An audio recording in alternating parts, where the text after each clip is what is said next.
Welcome back. In tonight's edition of The Issue, the gender pay gap, IPA adjunct fellow Georgina Downer and CEO of the Australian Women's Chamber of Commerce and Industry, Yolanda Vega, join me. Now, Lisa Wilkinson really, well, I shouldn't say she started it off because I think women have been talking about this for a lot longer than Lisa Wilkinson, but she did spark a big debate in this country about the gender pay gap. Do you acknowledge it's a big problem?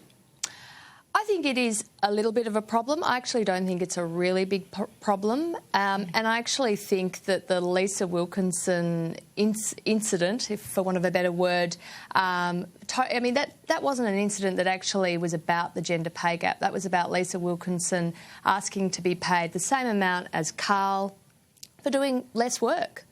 He was doing a few other shows. He also gave Channel 9 all his social media account, ability to promote. So he gave Channel 9. Exclusivity. He did give it exclusivity. Lisa wasn't prepared to do that. Yet she wanted the same amount of money. Now, no one could disagree with equal pay for equal work, but she was not asking for equal pay for equal work there. Yolanda? I think 800,000 for the difference is a little bit extreme, and to some degree I do agree with Georgina because we don't really know the exact story of what occurred in there, and we don't know the negotiations that took place, and we've only heard one side of it, and that was the channel saying, both of them have different responsibilities or provide us with different times. Nevertheless, if you are a woman in this country and you do the same job as a man, the data shows us that you will not be paid equally. So whether it's Lisa or whether it's the barista or whether it's a school teacher, it's a fact. Women in this country still don't have equal pay. And we do know that this has kind of hovered between 15 and I understand 19% in the last few years. That's the gender pay gap difference. Correct. So how do you solve it? Well, there's a variety of ways that we can try to change it, and sadly if we look at the international numbers, some are claiming it's going to take between 70 and 150 years for equality. I don't buy that. I think... Why not? Well, because wherever there's a will, there's a way.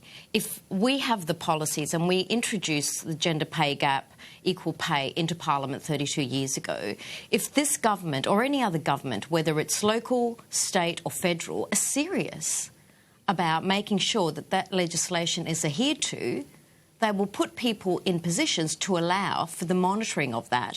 And when people, companies, organisations, small businesses don't pay equal pay to women for the same job as they do, then they should be punished for it. What sort of punishment would you think is appropriate?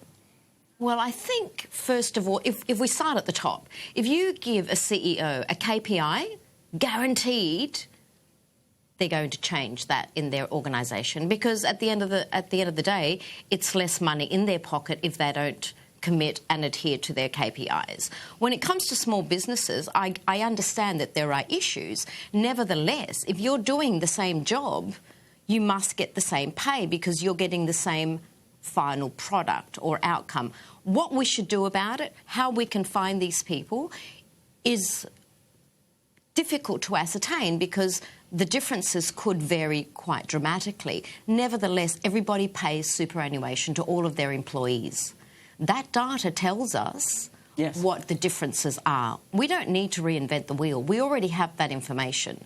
So it could be the ATO, or it could be the superannuation bodies, or it could be the WGEA or another watchdog that says, hey, you guys have 12 months to get your act together. If you don't, we're going to start fining you. Georgina, what do you make of that idea? I imagine that the idea of fining companies for not paying equal pay would not be something you're into, but I'm not sure. No, and I would be very nervous about mandating any reporting requirements, because I would be pretty concerned about the red tape that would impose, especially on small businesses.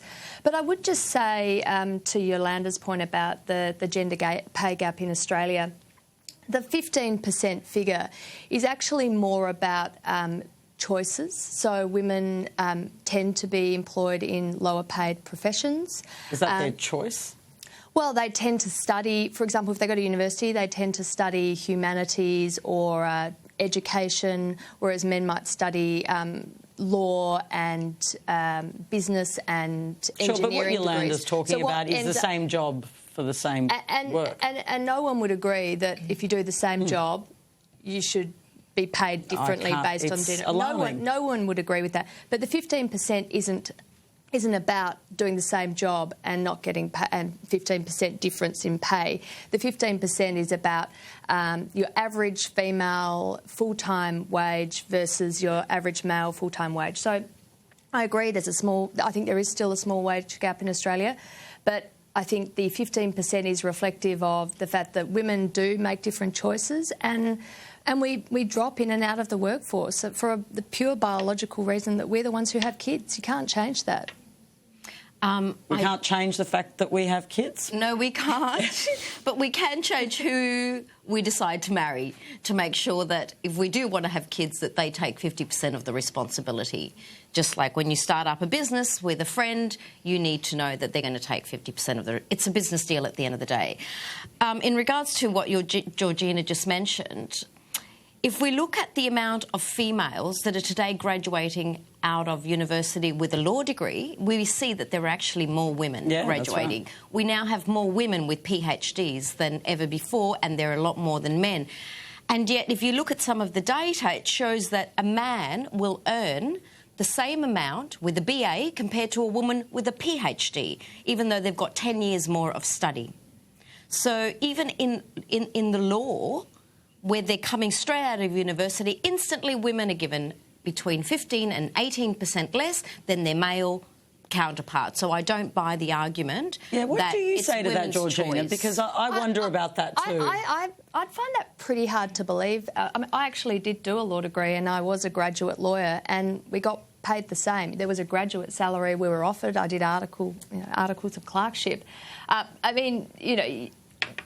Possibly across very different law firms you might get that type of trend, but certainly the experience I had at the one law firm, you were all offered the same salary, and then as you progressed, based on performance, you got different salaries. So whether that was because women were opting out of full-time work, which often happens when you have children, that does, I understand, impact the amount you do get paid. But again, that is biology too. Women are the ones who give birth, and so should women just accept that their biology means they're always going to earn less? Well, some women choose not to have children. But I think so. Is that the choice? You can't. Seems like a very you can't change our biology, choice. though, Patricia. You cannot. We are always going to be the ones who have the children. So necessarily, we're always going to have at least. So that means we always have to accept time. a lower pay. No, I don't think we have to accept a lower pay, but we have to accept the fact that we are going to have career gaps, which will impact on things like the amount of superannuation you have at the end of your career. Because if you've only worked 40 years as opposed to 60 because of gaps in your career, that's just the reality, isn't it? Well, in terms of accumulating wealth, but in terms of how much you are worth to an employer, I'm not so convinced. Well, it's difficult though, isn't it? I mean, if for example, I've had 3 children and I've taken out of a sort of 15-year career 5 years, so I've only actually worked 10 years, and then a male counterpart has worked the full 15 years. Should he be kept back to the same level as me despite having worked for 5 more years? I mean, these are very, very difficult decisions that employers Isn't need it to also make. about ability and merit, which I know you're into? Absolutely. And, it's not just about chalking the years on, it's about what you can offer your employer and what you can do today and what your worth is. But as you progress through a career, you are building your skills, your networks, your ability to work with colleagues. And if you've missed 5-10 years of that career, you're just less experienced, ultimately. Sure, but so, Yolanda, what do you say to that, that biology is part of this problem? Well, it is. However, we're making assumptions from day one. I've had people ring me, people that have small businesses that headhunt. I can't say no because they're a client, is what they're saying. So their client rings and says, don't send me a girl that's 25 to 35 years old. I don't want to see them because I know they're going to get pregnant and they're going to leave me and I can't afford it. But this is the issue. As soon as you're female, if you go into a law firm, and let's stay connected to that because you're experienced at it and the figures are very obvious and the data is there, as soon as you walk in, they're automatically going to judge you because you have ovaries and therefore you are worth less to them now and in the long run because you may procreate one day. That is the basic biology issue that we have, not only here in Australia but worldwide. We have expected behaviours, and according to those expected behaviours, women will procreate. They will then stay home with the children and they will take care of the children. Based on that alone is where the discrimination, and they're all assumptions because many of my generation never had children and we still got the same discrimination.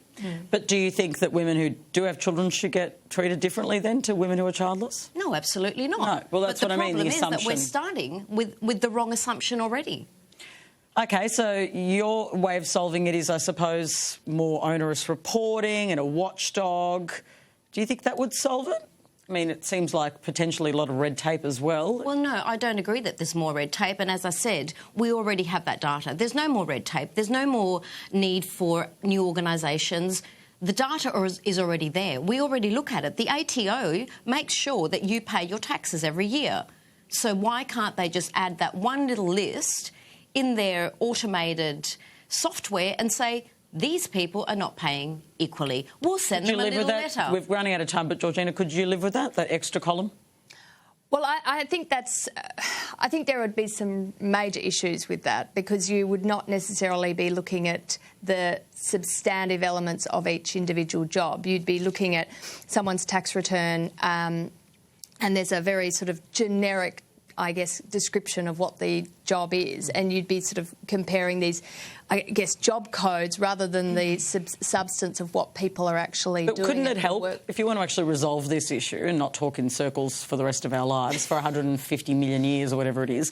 I'm exaggerating, but really, I have daughters. Yeah. I think we all think about this. Yeah, I don't want them paid less. No, I absolutely do not want my daughter paid less for the equal amount of work. And I don't want her to be seen as a giant womb either. No, I want her to be seen for her brain, right? No, but I've taken a time out of the workplace and I certainly don't feel like I've been seen as a giant womb, but I have, through the options and choices that I've made, I am probably paid less than contemporaries who haven't had children or are men who just don't have children. And you're OK about that? I'm OK because they were the choices I made. And that, you know, you always have, I guess, toss-ups in life, whether you do one thing or the other. There is always an opportunity cost. But I do think that one of the major problems we're facing in Australia is the cost of childcare. And it does mean that there are women who say, well, it's actually not worth my while going back to work or working full-time, and we have some of the highest cost of childcare in the world, and the red tape imposed on childcare providers. Some childcare workers are spending 30% of their time filling out forms rather than looking after children. Thank you to both of you. That is another panel, but I'm now going to put it on my list because childcare is a red-hot issue. Thank you so much. Pleasure. Thanks. Stay with us in a moment. I'll be back with Zeitgeist, where we look at the political week on social media.